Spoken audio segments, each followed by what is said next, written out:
La guerra siempre será un tema difícil de abordar y cuya complejidad permite también muy diversos enfoques. Las perspectivas exclusivamente colectivas, es decir, que hablan de las grandes tragedias de pueblos enteros, con una mirada en los procesos y las pérdidas cuantitativas, aunque necesarias, tienden, como es lógico, a centrarse en los personajes que han liderado los conflictos y por lo mismo a diluir la responsabilidad de los victimarios concretos, así como también el sufrimiento de víctimas concretas, con nombre, rostro, pasado y esperanzas abatidas.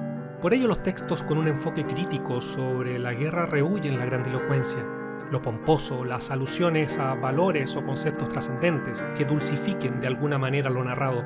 Más allá de si son o no textos autobiográficos, están enfocados sobre personajes periféricos, alejados de la toma de decisiones políticas, de la moral de los grupos dominantes, de los discursos y parámetros del heroísmo o de la glorificación de la violencia como una manifestación de la voluntad, la libertad y... Un ejemplo muy claro de una visión romántica de los conflictos bélicos aparece en la novela Tempestades de Acero de Ernest Junger. Habíamos abandonado las aulas de las universidades, los pupitres de las escuelas, los tableros de los talleres, y en unas breves semanas de instrucción nos habían fusionado hasta hacer de nosotros un único cuerpo, grande y henchido de entusiasmo. Crecidos en una era de seguridad, sentíamos todos un anhelo de cosas insólitas, de peligro grande. Y entonces la guerra nos había arrebatado como una borrachera. Habíamos partido hacia el frente bajo una lluvia de flores, en una embriagada atmósfera de rosas y sangre. Resulta muy fácil retratar la guerra obedeciendo el manual de la ideología que la propicia, en este caso ser políticamente correcto en el verdadero sentido de la expresión, pero claro, sin participar realmente de la barbarie. Esto no ocurre en los reconocidos textos antibélicos como Sin novedad en el frente o Johnny tomó su fusil. Si habláramos de cine, sería como comparar el final de Rescatando al soldado Ryan y su chantaje emocional con la cita de Abraham Lincoln que termina justificando en el fondo toda esa masacre, con la crudeza y visión crítica de las películas como Full Metal Jacket o Cartas desde Iwo Jima. En algunos textos antibélicos podemos encontrar la denuncia directa de la deshumanización a la que son sometidos los individuos lanzados a la guerra. En otros, un afán moralizante que nos indica exactamente qué conclusiones tenemos que sacar como sociedad. Y en otros, la frustración ante la incapacidad de comunicar la experiencia, es decir, la imposibilidad de plasmar en palabras la reflexión a partir de lo vivido. Dicha perplejidad del ser humano común y corriente ante el horror suele ser más demoledora que la grandilocuencia o el regodeo en el porno de la desgracia. Esa impotencia del lenguaje frente a los abismos del ser humano es una prueba más de que la guerra no es precisamente el espacio para esa construcción ideológica llamada heroísmo. Un buen ejemplo de un cuento que se hace eco de la ideología que propicia esa concepción heroica y que, por supuesto, fue la impuesta hasta la rendición de Japón en agosto del 45, es el cuento Patriotismo de Yukio Mishima, un hermoso y grotesco relato sobre Reiko y Shinji, que forman la pareja perfecta, ética y estéticamente, según el canon conservador, y que cometen seppuku o el suicidio ritual. El 28 de febrero de 1936, al tercer día del incidente del 26 de febrero, el teniente Shinji Takeyama, del batallón de transportes, profundamente perturbado al saber que sus colegas más cercanos estaban en connivencia con los amotinados e indignado ante la inminente perspectiva del ataque de las tropas imperiales contra tropas imperiales, tomó su espada de oficial y ceremoniosamente se vació las entrañas en la habitación de 8 tatamis de su residencia privada en la sexta manzana de Aobacho, en el distrito de Yotsuya. Su esposa Reiko lo siguió clavándose un puñal hasta morir. La nota de despedida del teniente consistía en una sola frase: «Vivan las fuerzas imperiales». La de su esposa, luego de implorar el perdón de sus padres por precederlos en el camino a la tumba, concluía: «Ha llegado el día para la mujer de un soldado». Los últimos momentos de esta heroica y abnegada pareja hubieran hecho llorar a los dioses. Este es el inicio del relato, a la manera de una nota periodística, precisamente porque en este cuento la trama importa poco. Las razones por las que Shinji debe suicidarse pueden ser hasta cierto punto incomprensibles para el lector occidental, pero eso también se debe a que no es parte de su público objetivo, considerando que es un cuento que promueve, ya perdida la guerra, una mirada romántica de los valores tradicionales asociados al honor militar, a la devoción patriótica y a la adoración al emperador. Lo concreto es que Shinji debe suicidarse para no manchar el honor del ejército, pues se le ha ordenado terminar con la insurrección de algunos soldados, lo que implicaría, como bien dice el inicio, un enfrentamiento entre soldados japoneses. Así que espera que su suicidio permita que todos entren en razón y se enfoquen en su deber. Pero lo realmente interesante es que Reiko, cumpliendo con la visión conservadora del relato, decide acompañarlo hasta la muerte, en una muestra de amor que se supone digna de admiración. No experimentaba absolutamente ningún temor por la muerte que rondaba en la cercanía. Mientras esperaba sola en su casa, Reiko no dudaba que la angustia y la congoja que estaría experimentando su marido en aquellos momentos la llevarían, con tanta certeza como su intensa pasión, a una muerte agradable. Sentía en lo más hondo que su cuerpo podría disolverse con facilidad y convertirse en una sola cosa con el pensamiento de su marido. El cuento describe su noche final sin mayores diferencias entre el acto sexual previo y el ritual en sí, en lo que es casi una marca de autor, pues Mishima suele otorgarle connotaciones eróticas a la muerte honorable. Y la pureza del acto es capaz de limpiar el honor mancillado, como indica el Bushido, pero también es capaz de trascender la humanidad misma de quienes la afrontan dignamente, alcanzando un estado de perfección en la memoria de los vivos, pues han sacrificado todo, su vida, su juventud, su belleza física y su felicidad, por una idea, en este caso por el honor del ejército, por extensión también el honor de la patria y por lo mismo el honor del emperador. El teniente confiaba en que no había habido impureza en el goce experimentado mientras resolvían morir. Ambos habían sentido en aquel momento, aun cuando no de una manera clara y consciente, que esos placeres permisibles estaban nuevamente bajo la protección del bien y del poder divino. Los protegía una moralidad total e intachable. Al mirarse a los ojos descubrieron en su interior una muerte honorable. Estaban de nuevo a salvo tras las paredes de acero que nadie podría destruir, enfundados en la impenetrable coraza de la belleza y la verdad. El teniente podía entonces considerar su patriotismo y las urgencias de su carne como un todo.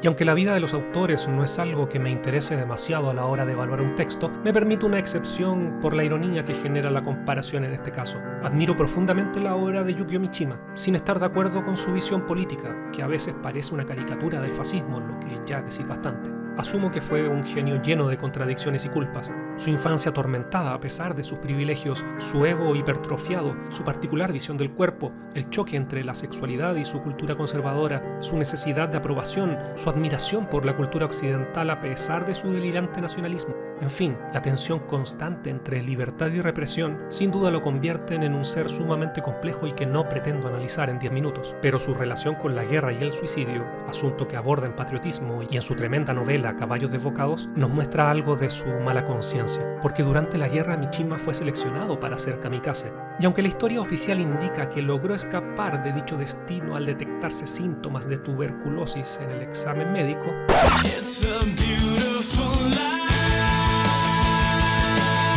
la culpa por no haber podido morir por el emperador lo perseguirá hasta su muerte en 1970, precisamente mediante seppuku, en un tragicómico incidente. Mientras el autor describe el seppuku en sus textos de esta manera, Isao aspiró una gran bocanada de aire y cerró los ojos mientras su mano izquierda recorría acariciante la pared de su estómago. Empuñando su cuchillo con la mano derecha, acercó la punta a su cuerpo y la guió hasta el lugar indicado, sirviéndose de los dedos de su mano izquierda. Entonces, con un poderoso impulso de su brazo, hundió la hoja en su vientre. En aquel momento, cuando sus carnes se entreabrían, el brillante disco del sol surgió de pronto, estallando tras sus párpados. Pero la realidad suele ser bastante más tosca. Junto a un grupo de discípulos, Mishima secuestró a un comandante en su oficina y luego de dar un apasionado discurso desde el balcón que pretendía instigar un golpe de estado, sin que nadie le prestara atención, frente al comandante cometió seppuku. Masakatsu Morita, su discípulo más cercano y amante según muchas biografías, debió decapitarlo en el momento preciso. Sin embargo, producto del nerviosismo, ya que él también se suicidaría minutos después, luego de 2 golpes que no dieron en el blanco y ante la agonía del maestro, otro discípulo completó la tarea ante la aterrada mirada del militar, que después sería obligado a inclinarse en honor de ambas cabezas. Y bueno, ahí está la cruel ironía. ¿Que Mishima muriera de esta forma o viviera de tal otra afecta la calidad o profundidad de sus relatos? No, para nada. ¿Eres libre de cancelar la obra del autor porque su homosexualidad, su postura política, su egocentrismo, sus inconsistencias vitales o su delirante final te parece ofensivo o algo así? Claro que eres libre de hacerlo, como fue libre de hacerlo, por ejemplo, el escritor chileno Braulio Arenas, conocido como Insecto rastrero, que lamentablemente canceló la obra de María Luisa Bombal. autora de La Amortajada y La Última Niebla, por haberle disparado a su enamorado e intentar suicidarse, o por haber caído en el alcoholismo, o como el influyente crítico literario Hernán Díaz Arrieta, conocido como viejo asqueroso, que durante el siglo XX canceló la obra del poeta Pablo de Roca, porque no le gustaba su carácter, porque insultaba demasiado, porque se declaró anarquista y luego militó en el Partido Comunista. En fin, nunca le faltaron los motivos, aunque claro, nunca canceló la obra de Borges por sus numerosas declaraciones racistas, ni tampoco canceló la obra de Miguel Serrano, nazi y un hijo de un escritor bastante mediocre. Cada cual cancelará según su vínculo emocional con la imagen del artista, y eres libre de hacer lo que quieras con Mishima dentro de tu biblioteca mental. Eso sí, tú te lo pierdes. Patriotismo, publicado en 1965 y ambientado en 1936, da cuenta tanto de la fantasía y mala conciencia del autor, pero mucho más de una tragedia en donde la muerte es el lienzo sobre el cual los personajes entregan un testimonio de lo que consideran una verdad, y que hoy nos puede resultar nihilista y hasta peligrosa, pero cuya belleza formal permite trascender las fronteras temporales, culturales e ideológicas. En la vereda del frente encontramos a Hiroshi Noma, un escritor menos mediático y que lamentablemente no cuenta con tantas traducciones al castellano como Ketsaburo o Yasunari Kawabata. A diferencia de Mishima, Noma, aparte de ser hijo de campesinos, sí fue a la guerra. Y lo menciono porque es un tema central dentro de su obra, en particular de su novela más conocida en Occidente, El Gran Vacío, y del cuento La Luna Roja en la Cara, que ahora quisiera contrastar con Patriotismo. Y como suele ocurrir en escritores que sí participaron del conflicto armado, la visión de lo acontecido y la ideología que lo promovió es bastante más oscura. El cuento nos sitúa en el Japón de posguerra, durante los primeros años de la reconstrucción del país. El personaje principal es Toshio, quien a duras penas intenta seguir con su vida, sufriendo las penurias propias de ser parte de una nación que acaba de ser derrotada, pero sumado al trauma de haber perdido a su novia, mientras había sido enviado al frente de la invasión a China y al sudeste asiático. Toshio Kitayama, que estaba a la izquierda, tenía unos 35 años, pero se veía más viejo de lo que era. En sus ademanes se notaba la indiferencia y las huellas del cansancio que tenían los vagabundos y que ahora empezaban a mostrar los que estuvieron en la guerra. Aparte de esto, Toshio tenía una fuerza interior que le había permitido superar las penas de la vida militar y las batallas, y ahora caminaba arrastrando sus largas piernas como un soldado. La otra protagonista es Kurako, quien también intenta rearmar su vida luego de perder a su esposo durante la guerra, mostrando las secuelas del conflicto desde lo íntimo, pero también con la dolorosa necesidad de seguir adelante, en la pobreza doméstica y el desamparo emocional, que la obliga a desprenderse de los bienes de su vida anterior, mostrando de forma sutil la lucha interna entre la necesidad y el apego a los recuerdos que esas cosas simbolizan. Toshio sufre de estrés postraumático, no por haber tenido que matar en el campo de batalla, sino por haber tenido que soportar lo que su propio ejército hacía con sus soldados de menor grado, donde la brutalidad consistía en padecer y contemplar el sufrimiento de sus compañeros, verlos morir en marchas absurdas, abatidos por el hambre o la enfermedad, y tener que hacer a un lado su propia humanidad para poder seguir adelante. Empezaron a caminar y tomaron la brida del caballo que sus relevos llevaban. Este animal estaba tan demacrado que, grotescamente, se le salía un hueso de la cadera. Sin embargo, ya no tenían fuerzas para avanzar con el caballo. Sus piernas estaban insensibles dentro de las polainas apretadas, pues llevaban unos días sin quitárselas. Ya voy a dejar. Estas palabras del soldado Nakagawa le hacían entender a Toshio Kitayama que a su compañero se le había acabado toda la fuerza física. Sin embargo, Toshio no tenía fuerzas para ayudar a su compañero ni para darle palmadas en el hombro y animarlo. Al contrario, pensó que de hacer aquello, él sería quien ahora perdería la fuerza para sostenerse y moriría. Por consiguiente, Toshio evitó conmoverse ante la voz del soldado Nakagawa y siguió caminando callado. En la subida al monte Samat, terminó la vida del soldado Nakagawa, a quien frecuentemente golpeaban por su torpeza y mala memoria. Toshio Kitayama dejó morir a su compañero de batalla solo por salvar su vida. Toshio y Kurako coincidirán, y aunque todo indica que en conjunto podrán sanar las heridas del pasado, el cuento, por medio de súbitos flashbacks, nos muestra el tamaño de la brecha que los separa, el peso del duelo de ambos, la culpa del sobreviviente, que es la del país completo, lo que se evidencia en aquella mancha roja en el blanco rostro de Kurako, que recuerda sutilmente la bandera japonesa. Observó que en la cara blanca de Kurako esa mancha también empezaba a crecer. Aparecía una cosa grande, redonda y roja en su cara. Venía subiendo una luna grande y roja en el sureste de Asia. Aparecían las caras amarillentas de los soldados enfermos de malaria. Luego aparecía una columna de soldados que se perdía a lo lejos. Se oyó un fuerte ruido de tren y Toshio Kitayama se sintió sacudido. Luego, del interior de ese ruido se oyó la voz del pescador Nakagawa, metido a soldado, que decía: «Ya no puedo caminar, voy a dejar. Esa voz y el ruido del tren venían juntos desde el fondo del cuerpo de Toshio Kitayama. Desde el fondo de su cuerpo manaba algo caliente que hervía. Voy a dejar. Sintió que el cuerpo del soldado Nakagawa iba alejándose de él y que avanzaba hacia la muerte. Luego sintió que era él quien empujaba al soldado Nakagawa hacia la muerte. Ella bajó y la puerta se cerró. El tren avanza. Tras la ventanilla, él mira que la cara de ella lo busca. Después mira que aquel rostro se aleja. La ventanilla casi rozó el rostro de ella. Así, su vida apenas rozaba la de ella.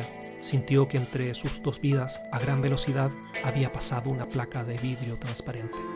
Ambos personajes, desde sus vivencias, nos muestran la experiencia de la guerra desde la perspectiva de los vencidos, pero también obligándonos a reflexionar sobre el sufrimiento de ciudadanos comunes y corrientes, que fueron lanzados al campo de batalla y de la supervivencia por ideales y discursos que les eran absolutamente ajenos. Ambos no tienen cabida en la historia que escriben los vencedores, en donde todos los ciudadanos japoneses eran violadores e imperialistas que merecían incluso 2 bombas atómicas sobre su población civil. ¿Es posible entonces, después de todo lo dicho, hablar de heroísmo? Por supuesto que no. Medallas más o menos, el horror es lo que permanece, tanto en los sobrevivientes como en las familias de los caídos.